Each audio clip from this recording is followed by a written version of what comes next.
What if a frozen island in the Arctic, inhabited by fewer people than a small district in Manhattan, becomes the center of a geopolitical clash involving the United States, Europe, Russia, and China?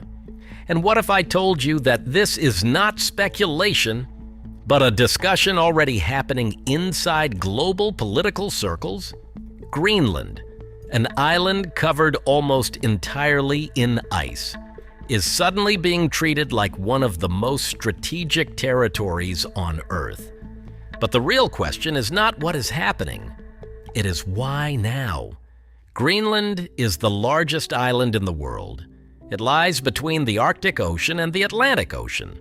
Its total area is about 2,166,000 square kilometers, roughly twice the size of Egypt and about 4 times the size of France.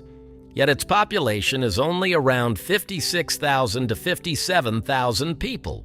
That's smaller than a single neighborhood in Manhattan. Politically, Greenland is part of the Kingdom of Denmark. It has been under Danish control for centuries. But since 1979, it gained self-government, and in 2009, it received even broader autonomy, including the legal right to pursue independence if its people choose. So the first contradiction appears: a massive land with almost no population under a European kingdom, but with a possible path to full independence. And this is where global interest begins. But why now? Recently, the United States has shown increasing political attention toward Greenland. At the center of this discussion is national security. The idea being repeated is simple. If adversaries like Russia or China expand their Arctic presence, Greenland becomes strategically critical. However, European officials strongly dispute this narrative. They argue there is no evidence of immediate military threats near Greenland's territory. No Russian submarines operating in its waters. No Chinese naval activity near the island for over a decade. So a key contradiction emerges. If there is no direct threat, why is Greenland suddenly being treated as a strategic priority?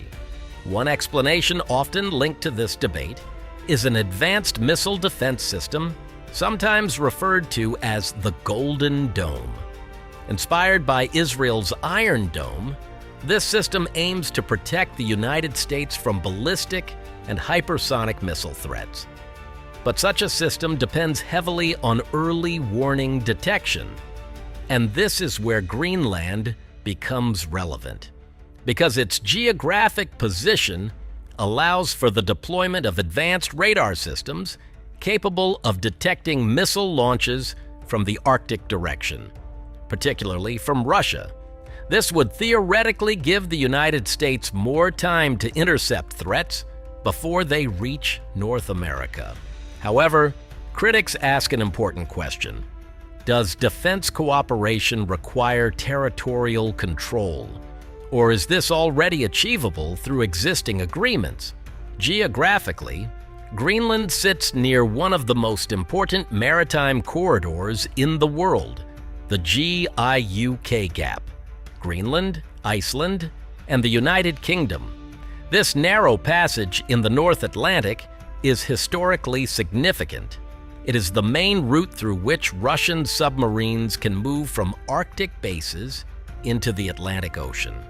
Because of geography, there are very limited alternative routes. Surrounded by land and ice, Russia's northern fleet has restricted access to open Atlantic waters. This makes the GIUK Gap a critical surveillance and control zone. But now a new factor is changing everything: climate change. As Arctic ice melts, navigation becomes easier. Military and commercial movement in the region is increasing, which means the strategic importance of Greenland is rising fast. Beyond military strategy, Greenland holds another major attraction: natural resources. It contains deposits of 43 out of 50 minerals classified as critical by the United States, including rare earth elements essential for modern industries. These are used in electric vehicles, wind turbines, electronics, defense systems. In addition, estimates suggest around 52 billion barrels of oil potential, approximately 30% of global undiscovered natural gas reserves. However, for decades, these resources were largely inaccessible. Why? Because approximately 80% of Greenland is covered by ice. This made extraction extremely expensive and logistically difficult. But that situation is now changing. As global temperatures rise, Greenland's ice sheet is gradually retreating. This has two major consequences. First, previously inaccessible mineral zones are becoming reachable. Second, new maritime routes are beginning to emerge. Mining activity has already increased significantly, from around a dozen sites a decade ago to over 100 active projects involving international companies. This transforms Greenland from a frozen periphery into a potential economic hotspot. But this raises a critical question: who will control this transformation? Melting ice is not only revealing minerals, it is also opening new sea routes. The Northwest Passage, the Transpolar Sea Route. These routes could dramatically shorten travel between Asia, Europe, and North America. Compared to the Suez Canal or Panama Canal, shipping time could be reduced by weeks. This means lower fuel costs, lower insurance costs, faster global trade routes. In simple terms, the Arctic could become a new global shipping highway, and Greenland sits at the center of it. Another emerging idea comes from technology investors and think tanks in Silicon Valley. Some of them support the concept of charter cities or free cities. These are experimental zones with independent legal systems, low or zero taxation, autonomous governance structures.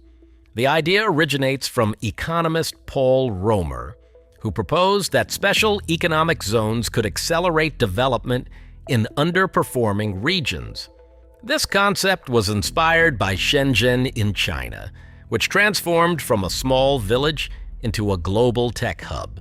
Some investors see Greenland as a potential location for such experiments due to vast unpopulated land, cold climate suitable for data centers, strategic neutrality. But this idea remains highly controversial. Despite strategic and economic arguments, Denmark and Greenland's authorities strongly reject any idea of selling or transferring sovereignty.